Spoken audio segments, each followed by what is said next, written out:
बच्चू कडूंची राज्यभर शेतमजूर हक्क यात्रा सुरू होतीये। वाशिम जिल्ह्यातून शुभारंभ होतोय। बच्चू कडू प्रत्येक जिल्ह्यात 5 ते 6 सभा घेतील। शेतकऱ्यांच्या कर्जमाफीच्या मागणीवरून बच्चू कडू ठाम आहे। हे प्रत्येक जिल्ह्यात एक एक दिवस देत आहे। संपूर्ण जिल्ह्यामध्ये किमान 5-6 सभा राहील।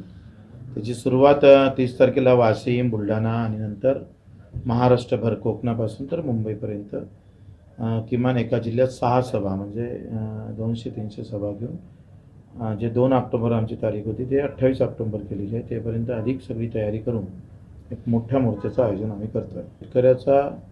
शेतकरी म्हणून बाहेर यायला फार कठीण जातं आणि तो शेतकरी म्हणून जसं आम्हाला एका मोठ्या नेत्यानं म्हटलं होतं का शेतकऱ्यासाठी लढले तर मतही भेटत नाही, ते आंदोलनातही येत नाही, पण तरी आम्ही आमचा आत्मविश्वास सोडला नाही। आम्हाला पूर्ण विश्वास आहे का शेतकरी पूर्ण ताकदीनं या आंदोलनात उतरल्याशिवाय राहणार नाही।